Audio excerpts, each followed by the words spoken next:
ಮಕರ ರಾಶಿ ಚಕ್ರದ ಜನರು ತಮ್ಮನ್ನು ತಾವು ಸಂಪೂರ್ಣ ತೊಡಗಿಸಿಕೊಂಡು ಕಷ್ಟಪಟ್ಟು ಕೆಲಸ ಮಾಡುತ್ತಾರೆ. ವಿಧೇಯತೆಯು ಇವರಿಗೆ ಜನ್ಮಜಾತವಾಗಿ ಬಂದಿರುತ್ತದೆ. ಜೀವನದಲ್ಲಿ ಪ್ರೀತಿ, ಸೌಂದರ್ಯ ಮತ್ತು ಸಂತೋಷವನ್ನು ಅನುಭವಿಸುವವರು. ತಮ್ಮ ಕೆಲಸದ ಬಗ್ಗೆ ಶಿಸ್ತುಬದ್ಧರಾಗಿರುತ್ತಾರೆ. ಯಾವುದೇ ಕೆಲಸವನ್ನು ಪೂರ್ಣ ಉತ್ಸಾಹ ಮತ್ತು ಶಿಸ್ತಿನಿಂದ ಮಾಡುತ್ತಾರೆ.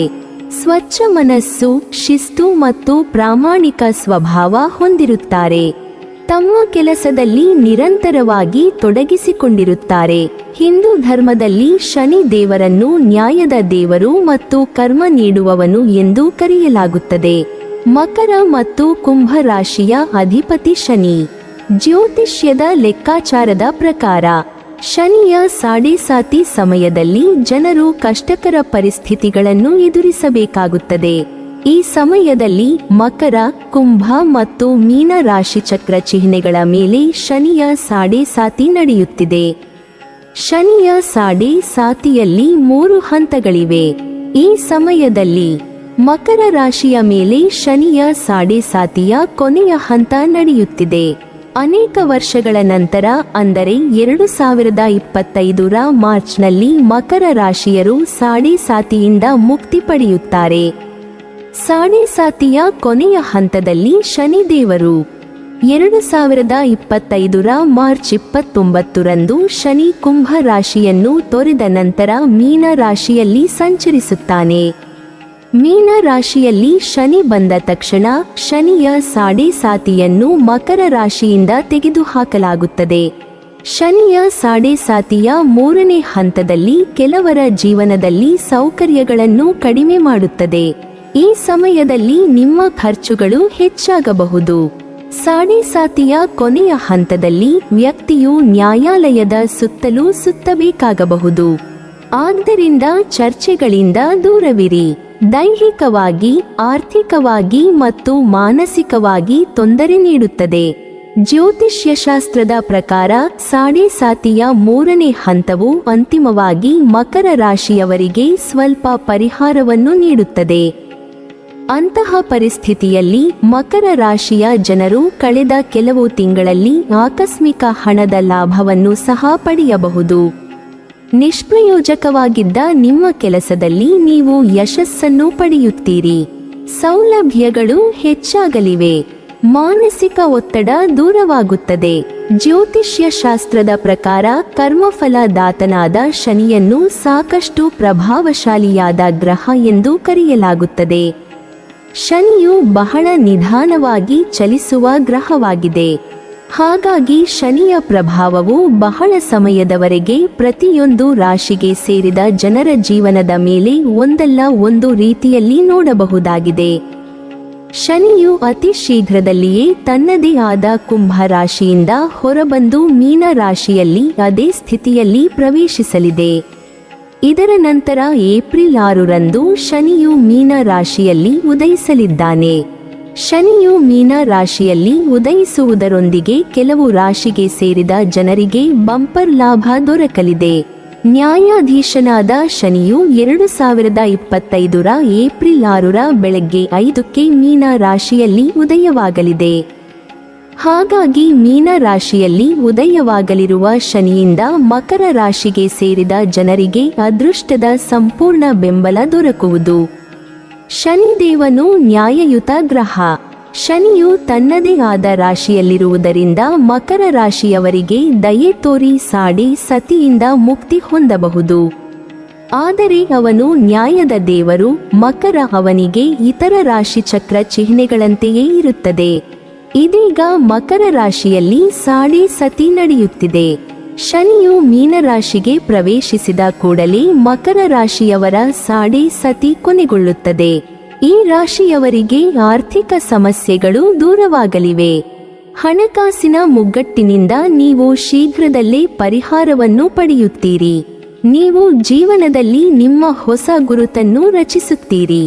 ನಿಮ್ಮ ಅಂಟಿಕೊಂಡಿರುವ ಮತ್ತು ಸ್ಥಗಿತಗೊಂಡ ಕೆಲಸವು ಪೂರ್ಣಗೊಳ್ಳಲು ಪ್ರಾರಂಭಿಸುತ್ತದೆ. ವೈದಿಕ ಜ್ಯೋತಿಷ್ಯದ ಪ್ರಕಾರ ಗ್ರಹಗಳು ಕೆಲವೊಮ್ಮೆ 1 ತಿಂಗಳಲ್ಲಿ 2 ಬಾರಿ ತಮ್ಮ ಚಲನೆಯನ್ನು ಬದಲಾಯಿಸುತ್ತವೆ. ಇದರ ಪ್ರಭಾವ ಎಲ್ಲ 12 ರಾಶಿಯವರ ಜೀವನದ ಮೇಲೂ ಕಾಣಿಸುತ್ತದೆ. ಏಪ್ರಿಲ್ 3ರಂದು ಬೆಳಿಗ್ಗೆ 1:56 ಮಂಗಳ ಗ್ರಹವು ಕರ್ಕಾಟಕ ರಾಶಿಗೆ ಸಾಗುತ್ತದೆ. ಅದೇ ಸಮಯದಲ್ಲಿ ಎಂದರೆ 9 ದಿನಗಳ ನಂತರ ಏಪ್ರಿಲ್ 12ರಂದು ಬೆಳಗ್ಗೆ 6:32 ಮಂಗಳ ಗ್ರಹವು ಪುಷ್ಯ ನಕ್ಷತ್ರಕ್ಕೆ ಸಾಗುತ್ತದೆ. ಅಂತಹ ಪರಿಸ್ಥಿತಿಯಲ್ಲಿ ಮಂಗಳ ಗ್ರಹವು ತನ್ನ ಚಲನೆಯನ್ನು 2 ಬಾರಿ ಬದಲಾಯಿಸುತ್ತದೆ. ಇದರಿಂದಾಗಿ ಮಕರ ರಾಶಿಯವರಿಗೆ ಅದೃಷ್ಟ ಹೊಳೆಯಬಹುದು. ಅಲ್ಲದೆ ಈ ರಾಶಿಗಳ ಸಂಪತ್ತಿನಲ್ಲಿ ಅಪಾರ ಹೆಚ್ಚಳವಾಗಬಹುದು. ಮಂಗಳ ಗ್ರಹದ 2 ಬಾರಿ ಸಾಗಣೆಯು ನಿಮಗೆ ಪ್ರಯೋಜನಕಾರಿ ಎಂದು ಸಾಬೀತುಪಡಿಸಬಹುದು. ಈ ಸಮಯದಲ್ಲಿ ಮಂಗಳ ಗ್ರಹವು ನಿಮ್ಮ ರಾಶಿಚಕ್ರ ಅದೃಷ್ಟದ ಮನೆಯಲ್ಲಿ ಸಾಗುತ್ತದೆ. ಆದ್ದರಿಂದ ಈ ಸಮಯದಲ್ಲಿ ನಿಮ್ಮ ಧೈರ್ಯ ಮತ್ತು ಶೌರ್ಯ ಹೆಚ್ಚಾಗುತ್ತದೆ. ಅಲ್ಲದೆ ಈ ಸಮಯದಲ್ಲಿ ಕುಟುಂಬ ಜೀವನದಲ್ಲಿ ಸಂತೋಷ ಮತ್ತು ಶಾಂತಿ ಇರುತ್ತದೆ. ಮಂಗಳನ ಕೃಪೆಯಿಂದ ಕುಟುಂಬ ಸದಸ್ಯರಲ್ಲಿ ಪ್ರೀತಿ ಮತ್ತು ಸಾಮರಸ್ಯ ಹೆಚ್ಚಾಗುತ್ತದೆ. ನೀವು ಯಾವುದೇ ಹೂಡಿಕೆ ಅಥವಾ ವ್ಯವಹಾರ ಯೋಜನೆಯ ಬಗ್ಗೆ ಯೋಚಿಸುತ್ತಿದ್ದರೆ ಅದನ್ನು ಪ್ರಾರಂಭಿಸಲು ಇದು ಉತ್ತಮ ಸಮಯ. ಈ ಸಮಯದಲ್ಲಿ ನೀವು ಜನಪ್ರಿಯರಾಗಿರುತ್ತೀರಿ. ಸಮಾಜದಲ್ಲಿ ನಿಮಗೆ ಗೌರವವೂ ಸಿಗುತ್ತದೆ. ವೈದಿಕ ಜ್ಯೋತಿಷ್ಯದ ಪ್ರಕಾರ ಶನಿದೇವನ ನಂತರ ಗುರುವು ಅತ್ಯಂತ ನಿಧಾನಗತಿಯಲ್ಲಿ ಚಲಿಸುತ್ತಾನೆ. ಗುರು ಗ್ರಹವು ಸುಮಾರು 13 ತಿಂಗಳ ನಂತರ ತನ್ನ ರಾಶಿಚಕ್ರ ಚಿಹ್ನೆಯನ್ನು ಬದಲಾಯಿಸುತ್ತದೆ. ಗುರು ಗ್ರಹವು ಪ್ರಸ್ತುತ ವೃಷಭ ರಾಶಿಯಲ್ಲಿ ಸಾಗುತ್ತಿದ್ದು ಯುಗಾದಿ ನಂತರ ಮಿಥುನ ರಾಶಿಗೆ ಪ್ರವೇಶಿಸಲಿದೆ. ಇದರಿಂದಾಗಿ ಮಕರ ರಾಶಿಯವರಿಗೆ ಒಳ್ಳೆಯ ದಿನಗಳು ಪ್ರಾರಂಭವಾಗಬಹುದು. ಅಲ್ಲದೆ ಈ ರಾಶಿಚಕ್ರ ಚಿಹ್ನೆಗಳು ಸ್ಥಾನ ಮತ್ತು ಪ್ರತಿಷ್ಠೆಯನ್ನು ಪಡೆಯಬಹುದು. ಗುರುವಿನ ಸಂಚಾರವು ನಿಮಗೆ ಸಕಾರಾತ್ಮಕವೆಂದು ಸಾಬೀತುಪಡಿಸಬಹುದು. ಏಕೆಂದರೆ ಗುರುವು ನಿಮ್ಮ ರಾಶಿಚಕ್ರದಿಂದ 10ನೇ ಮನೆಗೆ ಸಾಗಲಿದ್ದಾರೆ. ಆದ್ದರಿಂದ ಈ ಸಮಯದಲ್ಲಿ ನಿಮ್ಮ ಕೆಲಸ ಮತ್ತು ವ್ಯವಹಾರದಲ್ಲಿ ಪ್ರಗತಿಯನ್ನು ಪಡೆಯಬಹುದು. ವ್ಯಾಪಾರಿಗಳಿಗೆ ಹೊಸ ವ್ಯವಹಾರ ಒಪ್ಪಂದಗಳಿಂದ ಲಾಭವಾಗಲಿದೆ.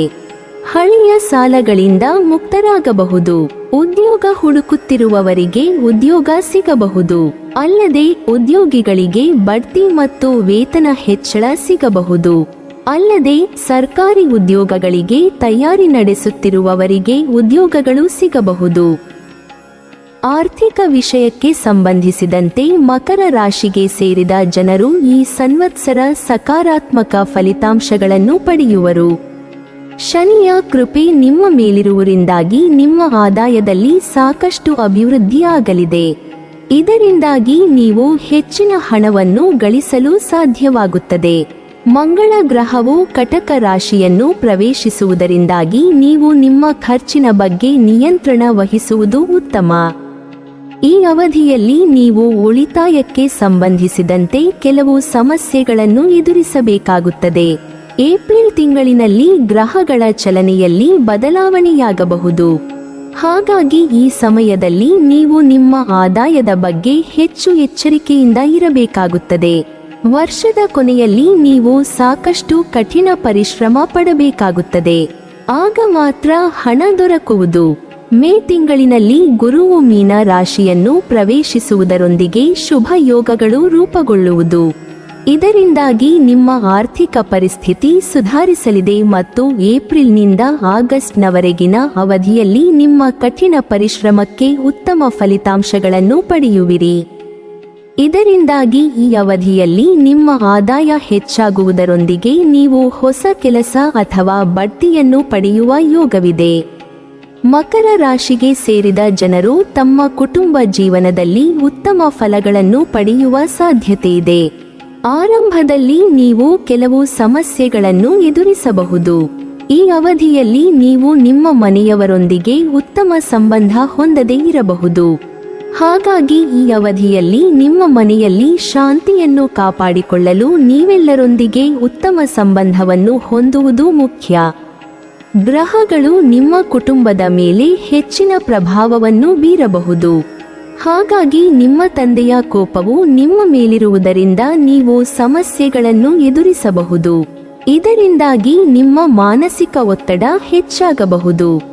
ಆದರೆ ನೀವು ಈ ಅವಧಿಯಲ್ಲಿ ಹಿರಿಯರೊಂದಿಗೆ ಮಾತನಾಡುವಾಗ ನಿಮ್ಮ ಮಾತಿನ ಮೇಲೆ ಹೆಚ್ಚಿನ ಗಮನವನ್ನು ನೀಡುವುದು ಮುಖ್ಯ.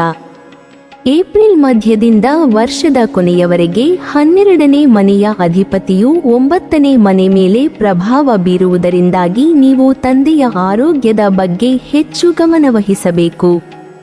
ಈ ಅವಧಿಯಲ್ಲಿ ನೀವು ನಿಮ್ಮ ಕುಟುಂಬದೊಂದಿಗೆ ಉತ್ತಮ ಕ್ಷಣಗಳನ್ನು ಕಳೆಯುವುದರೊಂದಿಗೆ ಸಂತಸದಿಂದ ಜೀವನ ನಡೆಸುವಿರಿ. ನೀವು ಪ್ರತಿಯೊಂದು ಕ್ಷೇತ್ರದಲ್ಲಿ ನಿಮ್ಮ ಮನೆಯ ಜನರ ಸಂಪೂರ್ಣ ಬೆಂಬಲವನ್ನು ಪಡೆಯುವ ಸಾಧ್ಯತೆಯಿದೆ. ಜೊತೆಗೆ ನಿಮ್ಮ ಮನೆಯಲ್ಲಿ ಎಲ್ಲ ಸದಸ್ಯರು ನಿಮ್ಮ ಕೆಲಸಕ್ಕಾಗಿ ತಮ್ಮ ಸಂಪೂರ್ಣ ಬೆಂಬಲವನ್ನು ನೀಡುವ ಸಾಧ್ಯತೆಯಿದೆ. ನೀವಿನ್ನೂ ನಮ್ಮ ಚಾನೆಲ್ ಅನ್ನು ಸಬ್ಸ್ಕ್ರೈಬ್ ಮಾಡಿಲ್ವಾ? ಹಾಗಾದರೆ ಈ ಕೂಡಲೇ ನಮ್ಮ ಇಂದ್ರಜಾಲ ಚಾನೆಲ್ ಅನ್ನು ಸಬ್ಸ್ಕ್ರೈಬ್ ಮಾಡಿ ಮತ್ತು ಪಕ್ಕದಲ್ಲಿರುವ ಬೆಲ್ ಐಕಾನ್ ಅನ್ನು ಕ್ಲಿಕ್ ಮಾಡಿದರೆ ನಮ್ಮ ಹೊಸ ವಿಡಿಯೋಗಳನ್ನು ನೀವು ನೋಡಬಹುದು.